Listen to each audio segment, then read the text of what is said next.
हरियाणा के करनाल में एक दिल दहला देने वाली घटना ने एक बार फिर से समाज में ऑनर किलिंग की मानसिकता को उजागर किया है। इस कहानी में मोनू और ज्योति का प्यार एक नई शुरुआत के रूप में शुरू हुआ, लेकिन परिवार की असहमति ने इसे एक दुख में बदल दिया। जब ज्योति ने अपने प्रेमी से चुपके से शादी की तो उन्हें सोचा कि उनका एक ही गोत्र और जाति होने के कारण परिवार उन्हें स्वीकार कर लेगा, लेकिन परिवार की कड़ी प्रतिक्रिया ने इस प्रेम कहानी को एक खतरनाक मोड़ पर लाकर खड़ा किया। आइए जानते हैं इस दिल दहला देने वाली कहानी को सिलसिलेवार तरीके से। आप कहाँ से ये वीडियो देख रहे हैं, हमें कमेंट में अपना नाम और शहर ज़रूर बताएं ताकि हम वीडियो के अंत में आपका नाम लेकर धन्यवाद कर सकें। हर कमेंट हमारे लिए खास है और हम उन सभी का जिक्र करेंगे इस वीडियो के लास्ट में। तो चलिए बिना देरी किए हुए शुरू करते हैं आज की चौंकाने वाली कहानी को। हमारे चैनल को सब्सक्राइब नहीं किया है तो कर लीजिए।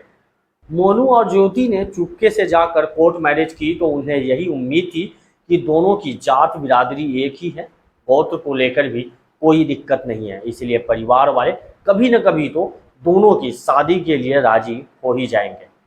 इसके जुनून में दोनों ने शादी का अफसाना लिखा, लेकिन नफरत के जुनून की कहानी बाकी थी। कहानी 1.5 साल पहले शुरू हुई थी जब रोहतक का रहने वाला सोनू करनाल गया था। करनाल में सोनू की मुलाकात हुई 19 साल की ज्योति से, जो बीकॉम की पढ़ाई कर रही थी। पहली मुलाकात के बाद ही दोनों एक दूसरे की तरफ आकर्षित थे।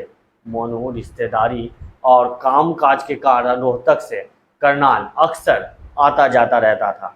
अब उसके पास बार बार करनाल की वजह बनने लगी थी। ज्योति अब दोनों की लगातार मुलाकातों का सिलसिला चल पड़ा था। एक दिन मुलाकात और ही रंग ले आई, तन्हाई का मौका मिला और सोनू और ज्योति एक दूसरे के हो गए। दोनों इस रिश्ते को एक नाम देने की जद्दोजहद में रहने लगे तो पहला और आखिरी विकल्प था शादी।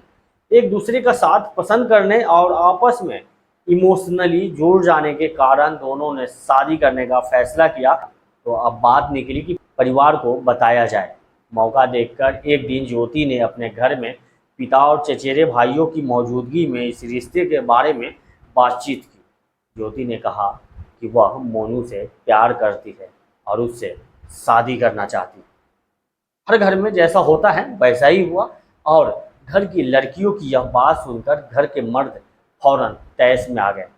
लेकिन बात सुलझाते हुए वक्त लगा तो पिता ने कहा कि पता नहीं कौन जात है लड़का, हमारी बिरादरी का है भी या नहीं।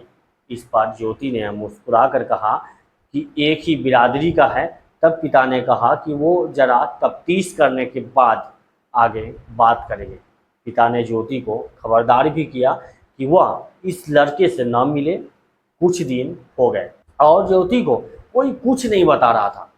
वह अपनी माँ से पूछती तो माँ कहती कि वह उसके पिताजी से बात करेंगे। इसी बीच ज्योति और मोनू का फोन पर बातचीत जारी थी। एक दिन ज्योति का सब्र टूटा तो उसने आगे बात करना चाहिए। इस पर पिता ने हाथ उठा दिया और कहा कि वह लड़का हमारे लायक नहीं है, इसीलिए ज्योति उससे मेल जोल बंद कर दे। आग में घी का काम करने उसके भाई भी कूद पड़े और कहा कि अगर वह अब इस लड़के से मिली तो अंजाम अच्छा नहीं होगा। कुछ दिन बखेरा चलता रहा। ज्योति छुप छुप कर मोनू से फोन पर बात करती और मैसेज करती। दोनों ने एक योजना बनाई। इस बखेरे को कुछ दिन बीत चुके थे। एक कार्यक्रम के बहाने से ज्योति घर से अपनी सहेलियों के साथ चली गई। 14 मार्च को ज्योति और मोनू ने गाजियाबाद में जाकर आर्य समाज मंदिर में और कोर्ट में शादी कर ली। फिर दोनों कुछ दिन साथ रहे। ज्योति की परीक्षाएं आने वाली थी, इसलिए दोनों ने तय किया कि परीक्षाओं के बाद इस शादी का खुलासा करेंगे।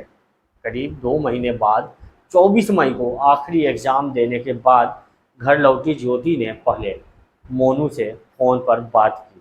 जब मोनू और ज्योति ने तय कर लिया कि कैसे क्या बात करनी है, तब ज्योति ने अपनी माँ को बताया कि उसने शादी कर ली है। माँ के होश उड़ गए और वह डर भी गई कि जिस लड़के के खिलाफ थे सब, उसी से ज्योति की शादी की खबर पर जाने क्या हंगामा होगा। ज्योति ने यह भी कहा कि उसके एग्जाम हो चुके हैं और अब वह अपने पति के पास जाना चाहती। शादी के खुलासे पर ज्योति की मां को भी कुछ समझ नहीं आया कि अब क्या करे, लेकिन बताना तो था ही। मौका और मूड देखकर ज्योति की मां ने उससे के पिता को पूरी बात बताई। पिता ने ज्योति को बुलाया और उसे एक थप्पड़ मारा। इसके बाद ज्योति को ताने और गालियां देते हुए उसकी खूब पिटाई की और घर में बंद कर दिए जाने का हुक्म सुनाया।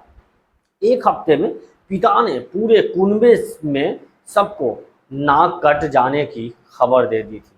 2 जून की रात ज्योति ने मोनू से फ़ोन पर बात की और बताया कि सब बहुत गुस्से में हैं और वो मनाने की कोशिश कर रही है। बात करने के बाद जैसे ही उसने फ़ोन काट किया, उसके भाइयों ने फ़ोन छीन लिया और ज्योति की पिटाई कर दी। ज्योति के पिता आए तो ज्योति चीख पड़ी। आखिर प्रॉब्लम क्या है, उसने पूछना चाहती थी। बिरादरी वही है, गोत्र की भी कोई प्रॉब्लम नहीं है। और क्या चाहते हैं आप लोग? किसी से तो मेरी शादी करते ही ना, मैंने कर ली एक अच्छे लड़के से, तो ऐतराज़ क्या है? ज्योति की बात सुनकर उसके पिता ने कहा कि प्रॉब्लम यह है कि वह लड़का हमारे बराबर नहीं है, मतलब हमारे इतना पैसे वाला नहीं है, उसकी शान और शौकत हमारे सामने कुछ नहीं है। और नफरत का जुनून, गुस्सा इस बात पर ज़्यादा था कि मना करने के बावजूद ज्योति ने इतना बड़ा कदम उठाया कैसे। रात भर रोती चीखती रही ज्योति, रात भर कमरे में बंद कर दी गई। ज्योति के हंगामे के बाद अगली सुबह ही उसके पिता और भाइयों ने ज्योति को मौत के घाट उतार दिया और किसी को कोई खबर न हो इसलिए उसका अंतिम संस्कार भी कर दिया। मोनू के बयान के मुताबिक इस कहानी में कत्ल की वजह यह थी कि मोनू की जमीन जायदाद ज्योति के घर वाले के मुकाबले कम थी।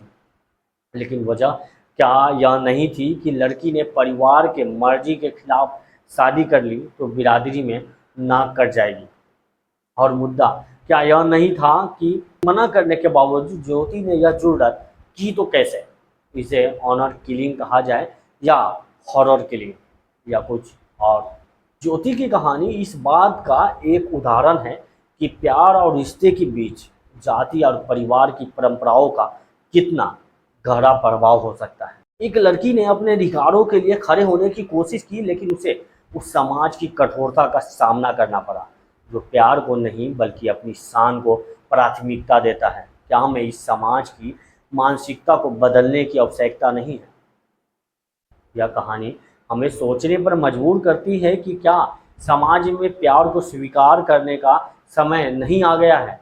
क्या हम नहीं चाहते कि अगली बार जब कोई प्रेमी और प्रेमिका एक नई शुरुआत करने की कोशिश करे तो इन्हें इस तरह की हिंसा का सामना न करना पड़े? यह एक ऐसा सवाल है जो हमें आज के समय में गंभीरता से उठाना चाहिए। इस बारे में आप क्या कहना चाहते हैं, हमें कमेंट में ज़रूर बताइए। मैं कुछ दोस्त के नाम लेना चाहूँगा जो हमारे छोटे से यूट्यूब परिवार का एक महत्वपूर्ण हिस्सा है, जो कि शिव कुमार लखनऊ से है और विजय कुमार भोपाल मध्य प्रदेश से।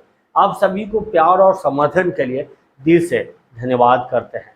ऐसे ही सच्ची कहानियों के लिए हमारे चैनल को सब्सक्राइब करना ना भूलें। फिर मिलेंगे एक नई कहानी के साथ, तब तक के लिए अपना ख्याल रखिए।